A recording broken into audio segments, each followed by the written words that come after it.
નમસ્કાર વિદ્યાર્થી મિત્રો, આપ આગલા 3 ચેપ્ટર છે જે એ આપણે યુટ્યુબની અંદર શીખી ગયા છીએ. ચોથું ચેપ્ટર આપણે ઝૂમની અંદર શરૂ છે.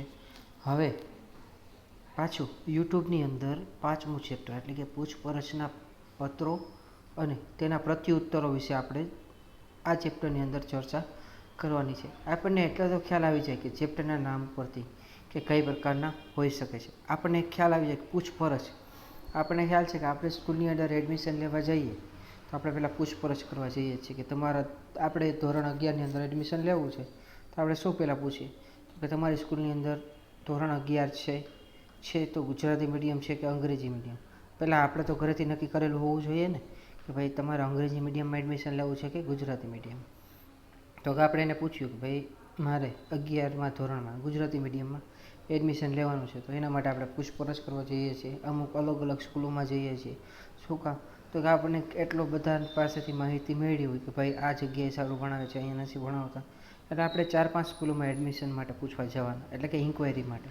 તો કઈ રીતે તમે ઇન્ક્વાયરી મેળવો છો એ રીતે એક આ બેઝિક ઉદાહરણ થયું. એ જ રીતે જો ધંધામાં હોય તો ધંધામાં તમારે કોઈ પાસેથી માલ ખરીદવાનો છે તો કઈ રીતે ખરીદવો, કેટલો ખરીદવો, એના માટેનું તમે પૂછપરછ માટે પત્ર લખો છો. કોઈને? તો કે જે તે વ્યાપારીને. હવે આપણે કરિયાણાનો વ્યવસાય કરતા હોય જ્યારે, તો કરિયાણાનો વ્યવસાયમાં કેવું હોય, કરિયાણાવાળા બધી વસ્તુ રાખતા હોય. ખાંડ છે, પછી ચાની ભૂકી છે, અલગ અલગ અનાજ છે કે ઘઉં, ચોખા, બાજરો, પછી તો કે અલગ અલગ જે ફ્રાઈમ્સ આવે છે, વેફર આવે છે, ઘણી બધી વસ્તુ કરિયાણામાં તો તમને ખ્યાલ હશે. તો તમારે દાખલા તરીકે ઘઉં મંગાવવા છે, ચોખા મંગાવવા છે, તો 5-7 વેપારીઓ વેચે છે તો આપણે એના માટે પૂછપરછ માટે પત્ર લખીએ. કઈ રીતે પૂછપરછ માટે આપણે લખતા જોઈએ છીએ કે ભાઈ મારે ચોખા લેવા છે 50 કિલો કે 100 કિલો, તો શું ભાવ હશે, કઈ રીતે ક્વોન્ટિટી હશે, કેવા ચોખા હશે, એ રીતે પૂછપરછ માટે પૂછીએ છીએ, એટલે કે પત્ર લખીએ છીએ. એ જ રીતે આમાં આપેલું છે કે ભાઈ તમારે પૂછપરછના કોઈ સામેવાળી પેઢીને, સામેવાળા વ્યાપારીને તમારે જ્યારે પત્ર લખવો છે તો કઈ રીતે લખી શકો. તો આની અંદર આપેલું છે. અને જો પૂછપરછના પત્રો આપ જે તે વ્યાપારીને મળ્યા પછી એ સામેવાળો વ્યાપારી કઈ રીતે તમને પ્રત્યુત્તર આપશે એ આની અંદર આપણે શીખવાનું છે આ ચેપ્ટરની અંદર. તો આપણે પહેલાં શરૂ કરીએ પ્રસ્તાવનાથી. તો કે વાણિજ્યિક પત્ર ધંધાના પ્રસાર અને પ્રચાર માટે મહત્ત્વની કડી છે. ધંધાની જુદી જુદી જરૂરિયાત પ્રમાણે વાણિજ્યિક પત્રોના જુદા જુદા પ્રકારોનો ઉપયોગ કરવામાં આવે છે. આ પ્રકરણમાં આપણે પૂછપરછના પત્રો અને તેના પ્રત્યુત્તરો અંગેની સમજૂતી મેળવીશું. આ પ્રકારના પત્રો લખવા માટે ધ્યાનમાં રાખવાની બાબતો અને નમૂનાના પત્રોનો અભ્યાસ કરીશું. એટલે મેં તમને સમજાવ્યું કે ભાઈ પૂછપરછના પત્રો જે છે એ કઈ રીતે તમારે લખવા. પછી તો કે જે વ્યાપારીને તમે પૂછો છો એ કેના માટે છે, તો કેને અનુસરીને છે, કે તમે જે વ્યાપારીને પૂછપરછ માટે પત્ર મોકલો તો તમારે શું એની પાસેથી ખરીદવું છે, એને અનુસરીને કેટલી વસ્તુ ખરીદવાની છે, એ પછી સામેવાળા વ્યાપારીનો પ્રત્યુત્તર મળશે. તો આમાં આપેલું જ છે કે વ્યાપાર જગતમાં યોગ્ય સ્થાન મેળવવા અને સતત પ્રગતિશીલ રહેવા માટે પૂછપરછ કરવી અને વિવિધ સ્ત્રોત દ્વારા જરૂરી અને અદ્યતન બાબતોથી સુમાહિતગાર રહેવું ખૂબ જરૂરી છે. પૂછપરછ ઔપચારિક બાબતો, અનૌપચારિક બાબતો, આર્થિક દરજ્જો અંગે અને અન્ય માહિતી તથા અભિપ્રાય મેળવવા માટે કરી શકાય છે. એટલે કે ભાઈ પૂછપરછ કેના માટે કરી શકાય, એક અનૌપચારિક બાબત અને ઔપચારિક બાબત અને આર્થિક દરજ્જા અંગે. તો જો આની અંદર આપણે જાણીએ કે ગ્રાહક તરીકે આપણે કોઈ પણ વસ્તુની ખરીદી કરતાં પહેલાં જે તે વસ્તુને લગતી માહિતી જેવી કે માલસામાનની કિંમત, વજન, ગુણવત્તા, પેકિંગ, મહત્તમ વળતર વગેરે અંગે માહિતી મેળવીએ છીએ. મેં તમને સમજાવ્યું કે તમે જે તે વેપારીને મોકલશો એની પાસેથી તમે પૂછશો એને કે ભાઈ શું કિંમત છે, જે તે કે આપણે એમ સમજીએ ભાઈ મારે ચોખા લેવા છે સામેવાળા વ્યાપારી પાસેથી, તો એ ચોખાની 50 કિલોની કિંમત શું છે, વજન કેટલો આવે છે, એટલે કે 50 કિલો છે, કે એની કેવી ગુણવત્તા છે, પેકિંગ કેવું આવે છે, અને એ હું તમારી પાસેથી ખરીદીશ અને હું જે તે ગ્રાહકને વેચીશ તો મને કેટલું વળતર મળવા પાત્ર છે. આ બાબતે આપણે પૂછપરછ માટે જે તે વ્યાપારીને પત્ર લખતા હોઈએ છીએ. પછી આમાં એવું પણ હોઈ શકે કે આ કોઈ પણ વસ્તુ પર વોરંટી આવતી હોય, ગેરંટી આવતી હોય. વોરંટી એટલે રિપેર કરવા માટે અથવા તમને બદલાવી દેવા માટે. ગેરંટીમાં કેવું હોય કે તમારું piece to piece warranty guarantee ચોખામાં કે એમાં ન આવે. મોબાઈલ છે, ટીવી છે, રેફ્રિજરેશન છે, આ બધી વસ્તુમાં કેવું છે વોરંટી હોય કે ભાઈ 5 વર્ષની વોરંટી. તો 5 વર્ષમાં તમારું જે પણ વસ્તુ છે, ઇલેક્ટ્રોનિક સાધન છે, જો બગડી જાય તો તમને રિપેરિંગ કરી આપશે. એને વોરંટી કહેવામાં આવે છે. અને ગેરંટી એટલે કે તમને પીસ ટુ પીસ, એટલે જે તમારી પાસે વસ્તુ છે, ફોન છે, રેફ્રિજરેશન છે, ટીવી છે, તો એ તમને બદલાવી આપવામાં આવશે. એને ગેરંટી કહેવામાં આવે છે. તો આમ આપેલું છે. આ ઉપરાંત તેની ગેરંટી, વોરંટી અને હપ્તાવાર નાણાંની ચૂકવણીની સગવડ મળે છે કે કેમ તેની માહિતી મેળવીને ત્યારબાદ યોગ્ય નિર્ણય લઈ શકાય છે.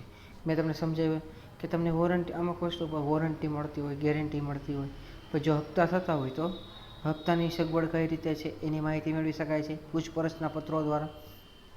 આમ જો ગ્રાહક તરીકે આપણે મર્યાદિત માત્રાની ખરીદી કરતા હોઈએ તો પણ આટલા સજગ હોઈએ છીએ, ત્યારે દુકાનદાર જ્યારે અનેક વસ્તુઓની વિશાળ શ્રેણીમાં જથ્થાબંધ ખરીદી કરવાની યોગ્ય પૂછપરછ કરવી જરૂરી બને છે. આ પ્રકારની પૂછપરછ અંગેના પત્રો બાબતે હવે આપણે વિગતે અભ્યાસ કરીશું. એટલે આપણને ખ્યાલ છે કે આપણે કોઈ પણ વ્યક્તિએ છીએ તો આપણા ઘર માટે લિમિટેડ સામાન, અમુક સામાન જ ખરીદવાના છે. પણ જ્યારે કરિયાણાનો વેપારી છે તો એ અમર્યાદિત વસ્તુઓ અમર્યાદિત માત્રામાં ખરીદી કરતો હોય, એટલે કે જથ્થાબંધ ખરીદી કરતો હોય, તો એ સજાગ તો હોવાનો. શું કામ? તો કે કઈ વસ્તુ પર કેટલી વોરંટી મળે છે, ગેરંટી મળે છે, હપ્તાવાર છે કે નહીં, એની ગુણવત્તા કેવી છે, પછી વજન કેટલો આવે છે, પેકિંગ કેવું છે, કિંમત શું છે, મહત્તમ વળતર શું છે, આ બધા વિશે માહિતગાર તો હોવાનું, કારણ કે જથ્થાબંધ ખરીદી કરવાનો છે. તો એની અંગેની આપણે સમજૂતી મેળવી. આની અંદર તો કે પૂછપરછના પત્રો અંગે સમજૂતી કે ગ્રાહક કે વેપારી માલ સામાન ખરીદવાના ઈરાદે વેચાણકર્તા પાસેથી માલ સામાનને લગતી જરૂરી માહિતી અને મળવાપાત્ર મહત્તમ ફાયદા વિશે પૂછા કરતો પત્ર લખે છે. આ પ્રકારની માહિતી મેળવવા માટે લખાતા પત્રોને પૂછપરછના પત્રો તરીકે ઓળખવામાં આવે છે. મેં તમને સમજાવ્યું, અહીંયા અંડરલાઈન કરવાની છે કે ગ્રાહક કે વેપારી માલ સામાન ખરીદવાના ઈરાદે વેચાણકર્તા પાસેથી માલ સામાનને લગતી જરૂરી માહિતી અને મળવાપાત્ર મહત્તમ ફાયદા વિશે પૂછા કરતો પત્ર લખે છે. એટલે કે માહિતી મેળવવા માટે પત્ર લખે છે. આ પ્રકારની માહિતી મેળવવા માટે લખાતા પત્રોને પૂછપરછના પત્રો તરીકે ઓળખવામાં આવે છે. મેં તમને આગળ સમજાવ્યું એટલે તમને આખી વ્યાખ્યા સમજાઈ ગઈ હશે. હવે આગળ આપેલું છે કે ગ્રાહક અથવા વેપારી દ્વારા પૂછપરછ કરવા માટે લખાતા આવા પત્રો એ વ્યાપાર જગતમાં ખૂબ જ બહોળા પ્રમાણમાં લખાતા પત્રો છે. સામાન્ય રીતે ગ્રાહક પૂછપરછના પત્રો એકથી વધુ વેપારીને વિવિધ પ્રકારની માહિતી મેળવવા માટે લખે છે. ત્યારબાદ તે મેળવેલ માહિતીનું વિશ્લેષણ કરે છે અને અનુકૂળ વેપારીને ઓર્ડર આપે છે. આગળ મેં સમજાવ્યું એમ કે ભાઈ મારે ચોખા કોઈ પાસેથી ખરીદવા છે તો હું 4-5 વેપારી પાસેથી પૂછપરછ માટેના પત્રો હું લખીશ કે તમારી પાસે ચોખા છે, શું કિંમત છે, એનો વજન કેવો આવે છે, એનું પેકિંગ કેવું છે, મને કેટલું આના ઉપર વળતર મળશે, પછી તો કે ગેરંટી, વોરંટી અથવા હપ્તાની સુવિધા છે કે નહીં. હવે એ 5-5ના પ્રત્યુત્તર આપણને મળી ગયા છે. હવે એની ઉપરથી આપણે વિશ્લેષણ કરી આપણને જે યોગ્ય લાગશે એ વેપારીને આપણે ઓર્ડર આપી શકીએ છીએ. આટલું સમજાઈ ગયું હશે બધાને. હવે પૂછપરછના પત્રો લખવા માટે ધ્યાનમાં રાખવા લાયક બાબતો. તો આની અંદર સમજીએ કે પૂછપરછના પત્રો લખવા માટે ધ્યાનમાં રાખવા લાયક બાબતો કઈ કઈ છે. તો આમાં આપણે પહેલું આપેલું છે કે પૂછપરછના પત્રની શરૂઆતમાં પત્ર લખનાર પોતાના વ્યાપારી પેઢી તરીકે પરિચય આપે છે. દાખલા તરીકે હું વ્યાપારી છું, એટલે કે વ્યાપારી પેઢી ધરાવું છું, કરિયાણાની દુકાન ધરાવું છું, તો પૂછપરછના પત્રની શરૂઆતમાં એટલે કે પત્ર લખનાર પોતાનો વ્યાપારી પેઢી તરીકે પરિચય આપે છે. તો હું કોઈ વ્યાપારીને પત્ર લખું છું, હું પેઢી ધરાવું છું, એટલે કે કરિયાણાની દુકાન ધરાવું છું, તો હું મારો પરિચય આપીશ કે ભાઈ મારી દુકાન આ જગ્યાએ આ વિસ્તારની અંદર આવેલી છે, એટલે કે વ્યાપારી પેઢી આવેલી છે. બીજું આપેલું છે કે પૂછપરછના પત્રનું અનુસંધાન એટલે કે પત્ર જાહેરાતના અનુસંધાનમાં વેપારી ડિરેક્ટરીની વિગત આધારે કે કોઈની ભલામણને આધારે લખાયો છે તે દર્શાવે છે. હવે પૂછપરછ માટે તમને ક્યાંથી માહિતી મળેલી કે અમે ચોખાનો વ્યવસાય કરીએ છીએ કે કોઈ પણ વસ્તુનો વ્યવસાય કરીએ છીએ, હું હોલસેલનું કરું છું, તો જે તે વ્યાપારી મને પત્ર લખશે તો મેં જાહેરાત દ્વારા માહિતી આપી છે, કોઈ વ્યક્તિ દ્વારા માહિતી આપી છે, અથવા કોઈ વેપારી પાસેથી મને માહિતી મળેલી છે, તો એ અનુસંધાને તમારે ઉલ્લેખ કરવો પડે કે ભાઈ મને જે તે વ્યાપારી પાસેથી માહિતી મળેલી કે તમે ચોખાનો વ્યવસાય હોલસેલનો કરો છો. હવે મારે ચોખા લેવા છે, હું કરિયાણાનો ધંધાર્થી છું, કરિયાણાની દુકાન ધરાવું છું, અને મારે ચોખા લેવા છે, તો મને આ પૂછપરછના પ્રત્યુત્તરમાં તમે એનું આખું ફોર્મેટ એટલે કે કોટેશન આપવા વિનંતી. પછી આપેલું છે ત્રીજું કે પૂછપરછ કરવાના ઉદ્દેશથી સ્પષ્ટતા કરવી જોઈએ. પૂછપરછ કરવાનો હેતુ માલ સામાન ખરીદવા, સેવા મેળવવા, માલ ઉપલબ્ધ છે કે નહીં તે જાણવા, કે સામાન્ય માહિતી પ્રાપ્ત કરવાનો છે તે જણાવવું જોઈએ. હવે આપણે જ્યારે પૂછપરછનો જે તે વ્યાપારીને પત્ર મોકલીએ તો શેના માટેનો પત્ર છે, તો કે મારે માલ સામાન ખરીદવો છે તમારી પાસેથી, તો મને એનું એક કોટેશન આપવા વિનંતી. બીજું આપેલું છે સેવા મેળવવા. ત્રીજું માલ ઉપલબ્ધ છે કે નહીં તે જાણવા માટે, કે મેં તમને ઓર્ડર માટેનું મેં પૂછપરછ માટે તમને માહિતી મોકલી છે, એટલે કે પત્ર લખેલો છે. હવે મેં તમને જેટલો માલ આપેલો છે પૂછપરછના પત્રમાં, મારે આટલો માલ જોઈએ છે, એ તમારી પાસે છે કે નહીં એની માહિતી પ્રાપ્ત કરવા માટે પૂછપરછના પત્રો લખવામાં આવે છે. પછી ચોથું આપેલું છે કે જે વસ્તુ મંગાવવાની હોય તેનું વિગતવાર અને સ્પષ્ટ વર્ણન કરવું જોઈએ, અને તેમાં પ્રાપ્ત થઈ શકે તેવી વિવિધતાઓનો ખ્યાલ મેળવવા પૂછપરછ કરવી જોઈએ. મેં તમને આગળ સમજાવ્યું કે જ્યારે પૂછપરછના પત્રો લખો તો તમારે શેના માટેનો પૂછપરછ છે. પહેલું તો કે જે તે કરિયાણાના હોલસેલ વેપારી છે તો મારે એની પાસેથી ચોખા લેવાના છે, બાજરો લેવાનો છે, તેલ લેવાનું છે, સાબુ અલગ અલગ પ્રકારના લેવાના છે, તો એ તમારે ઉલ્લેખ કરવો પડે. શું કામ? તો કે સામેવાળી વ્યક્તિને સમજાય અને એ સમજે કે તમે કરિયાણા જે તે વ્યાપારી બિઝનેસ પેઢી ધરાવો છો એ વ્યવસ્થિત છે, અને એ તમને પ્રત્યુત્તર મળે. તો આમાં આપેલું છે કે જે વસ્તુ મંગાવવી હોય તેનું વિગતવાર અને સ્પષ્ટ વર્ણન કરવું જોઈએ, કે ભાઈ મારે 4 વસ્તુની રિક્વાયરમેન્ટ છે, જરૂરિયાત છે, તો મારે 4 વસ્તુ મંગાવવી છે, તેનું વિગતવાર સ્પષ્ટ વર્ણન કરવું જોઈએ. પછી 5મું આપેલું છે કે ભાવપત્રક, સૂચિપત્રક અને ભાવતાલ અને અન્ય શરતો દર્શાવતું પત્રક મોકલવા માટે વિનંતી કરવી જોઈએ. કે તમે જે વસ્તુ મંગાવો છો એની પાસેથી, તો એને એ પ્રકારે વિનંતી કરવી જોઈએ કે તમે જે વસ્તુ તમારી પાસેથી મારે મેળવવી છે એનો ભાવપત્રક, સૂચિપત્રક, ભાવતાલ અને અન્ય શરતો દર્શાવતું પત્રક એની પાસેથી મંગાવવું જોઈએ. શું કામ? તો કે એ આપણે એની પાસેથી જ્યારે વસ્તુ ખરીદીએ છીએ તો આપણને કેટલામાં પડે છે, પછી આપણે જે તે ગ્રાહકને વેચીએ છીએ તો આપણને કેટલો નફો મળે છે. એટલે આ ભાવપત્રક દર્શાવવાનું કારણ આ છે કે ભાઈ જ્યારે ભાવપત્રક એની પાસેથી આવશે તો આપણને ખ્યાલ આવશે કે આપણે આ વસ્તુ આટલા રૂપિયામાં આપણને પડે છે અને આપણે જે તે ગ્રાહકને આટલા રૂપિયામાં વેચીએ છીએ, એટલો જે વધે એ આપણો નફો છે. આટલું સમજાયું હશે. પછી તો કે કેટલાક સંજોગોમાં નમૂનારૂપ સામાન અથવા વસ્તુના સંચાલન વિશે પ્રત્યક્ષ નિર્દેશન માટે પણ વિનંતી કરવામાં આવે છે. અમુક વખતે કેવું હોય કે તમારી પાસેથી અમુક વસ્તુનો નમૂનો, કે ભાઈ ચોખા છે તો ચોખાનો થોડોક નમૂનો, બાજરો મંગાવવાનો છે તો બાજરાનો નમૂનો, તેલ હોય તો તેલ, ખાંડ હોય તો ખાંડ, એ બધાના નમૂના સ્વરૂપે થોડી વસ્તુ મંગાવવામાં આવે છે. એટલે આપણને ખ્યાલ આવે કે આપણે જે તે વ્યક્તિ પાસેથી કે અથવા જે તે વ્યાપારી પાસેથી જ્યારે ખરીદશું તો આ પ્રકારનો આપણને માલ મળી રહેશે.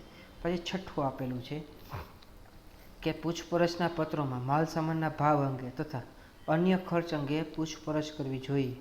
માલ સામાનના ભાવ અંગે એટલે કે વેચાણકર્તા કયા ભાવે માલ સામાન પૂરો પાડવા માગે છે, અને તે અન્ય ખર્ચ એટલે કે વહન ખર્ચ, પેકિંગ ખર્ચ, વેચાણ વેરો અને અન્ય વેરો કોણ ભોગવશે તે અંગે પણ પૂછપરછ કરવી જોઈએ.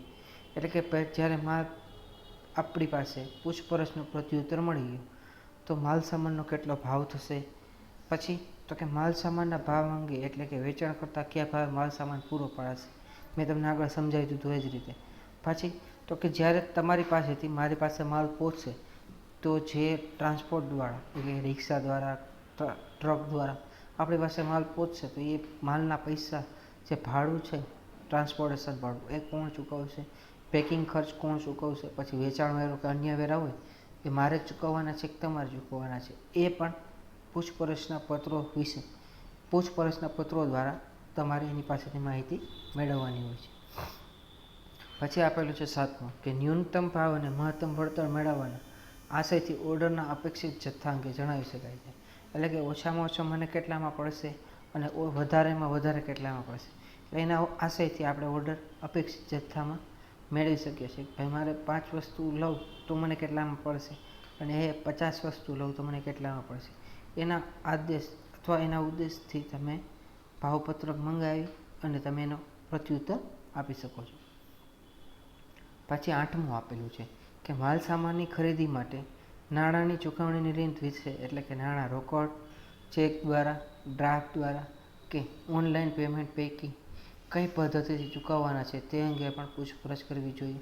એટલે જ્યારે તમે જે તે વેપારીને પત્ર લખો છો પૂછપરછ માટે, તો એ પણ દર્શાવવું જોઈએ કે હું તમારી પાસેથી માલ ખરીદીશ તો મારે રૂપિયા ચૂકવવાના છે, કઈ રીતે ચૂકવવાના છે, રોકડા ચૂકવવાના છે, ચેક દ્વારા ચૂકવવાના છે, ડ્રાફ્ટ દ્વારા ચૂકવવાના છે કે ઓનલાઈન પેમેન્ટ કરવાનું છે. એટલે આપણને ખ્યાલ આવશે કે ભાઈ સામેવાળા વ્યાપારીને રોકડા ચૂકવવાના છે જ્યારે માલ મળે ત્યારે, અથવા ચેક આપવાનો છે, અથવા ડ્રાફ્ટ આપવાનો છે, અથવા ઓનલાઈન એટલે કે નેટ બેન્કિંગ દ્વારા ચૂકવવાના છે. પછી આપેલું છે 9મું કે વેપારમાં સમયસર માલસામાન મળવો જરૂરી છે, તેથી માલસામાન ખરીદનારે અપેક્ષિત સમય મર્યાદામાં માલસામાન મળશે કે કેમ તે વેચાણકર્તાને પૂછવું જરૂરી છે. કે ભાઈ મારે સમયસર માલ મળવો જોઈએ. શું કામ? તો કે આપણે જે તે ગ્રાહક પાસેથી ઓર્ડર મેળવેલો હોય તો જ્યારે ગ્રાહકને સમયસર માલ નહીં મળે તો આ ગ્રાહક આપણો શું છે કે ભાઈ આપણે જ્યારે ગ્રાહકને સમયસર માલ નહીં મળે તો આપણો ગ્રાહક તૂટશે. એટલે કે ગ્રાહક બીજી વખત આપણી દુકાને ખરીદી કરવા નહીં આવે. એટલે કે જ્યારે સમયસર માલ મળશે પછી તો કે અપેક્ષિત સમય મર્યાદામાં માલ સામાન મળશે કે કેમ, કે ભાઈ તમે જ્યારે ઓર્ડર આપ્યો તો એમાં એમ કીધેલું હોય કે ભાઈ મારે 4 દિવસની અંદર મને બધો માલ મળી જવો જોઈએ. જો એ સમય મર્યાદામાં મળી જાય તો મારા માટે આગળ જતાં સારું કહેવાય. જો સમય જતાં માલ ના મળે તો કે જ્યારે આપણા ગ્રાહક પાસેથી આપણે જ્યારે ઓર્ડર લીધેલો હોય તો આપણે એને વ્યવસ્થિત વાત ન કરી શકીએ અથવા આપણા ગ્રાહક તૂટવાની શક્યતા રહેશે. પછી આગળ આપેલું છે 10મું કે ચોક્કસ પ્રકારનો માલ સામાન ચોક્કસ પ્રકારના પેકિંગમાં ઉપલબ્ધ થાય એવી ઈચ્છા હોય તો ખરીદનારે એ અંગે માહિતી મેળવવી જોઈએ. ચોક્કસ પ્રકારના માલ સામાનનો ચોક્કસ પ્રકારના પેકિંગમાં એટલે શું? દાખલા તરીકે આપણે કોઈ પણ કાચની વસ્તુઓ છે તો એ ચોક્કસ પ્રકારના પેકિંગમાં આવવી જોઈએ. એટલે કે જ્યારે કાચની વસ્તુ છે એ તમે સાદા કોથળામાં સાદા બોક્સમાં ભરીને ના મૂકી શકો. એના માટે વ્યવસ્થિત બોક્સ હોવું જોઈએ, અંદર થર્મોકોલની સીટ હોવી જોઈએ કે જ્યારે કોઈ પણ માલ સામાન આપણી સુધી પહોંચે અને આપણાથી ગ્રાહક સુધી પહોંચે તો કાંઈ ડેમેજ ના થાય અને વ્યવસ્થિત સચવાઈ રહે. એટલા માટે ચોક્કસ પ્રકારનો માલ સામાન ચોક્કસ પ્રકારમાં ટીવી હોઈ શકે, ફ્રીજ હોઈ શકે, મોબાઈલ હોઈ શકે અથવા અન્ય કોઈ પણ કાચની વસ્તુ હોઈ શકે.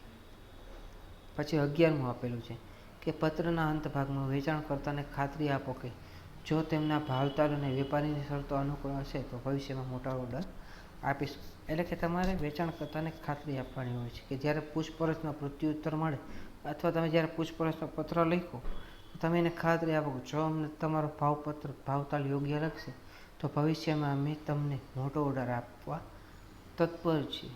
હવે આગળ આપેલું છે 12મું કે માલ સામાનની જથ્થાબંધ ખરીદી માટે પૂછપરછના પત્રો, ઓર્ડર અને માલ સામાન વહન માટે તેમજ જરૂરી સમયગાળા વિશે વિચારી અગાઉથી લખાવા જોઈએ. કે ભાઈ જ્યારે હું પૂછપરછ માટે માલ સામાનની ખરીદી માટેનો પૂછપરછનો પત્ર લખ્યો છે, હવે એનો ઓર્ડર કઈ રીતે મળશે, પછી માલ સામાનનું વહન કઈ રીતે થશે, કેના દ્વારા મને મોકલવામાં આવશે અને જે સમયગાળો આગળ સમજાય એમ કે કેટલા સમયમાં મને માલ મળશે. અહીંયા સુધી બધાને સમજાઈ ગયું હશે. તો આ લેક્ચરની અંદર આપણે અહીંયા સુધી રાખી. નેક્સ્ટ લેક્ચરની અંદર પૂછપરછના પત્રોના પ્રત્યુત્તરો વિશે આપણે અભ્યાસ કરીશું. Thank you.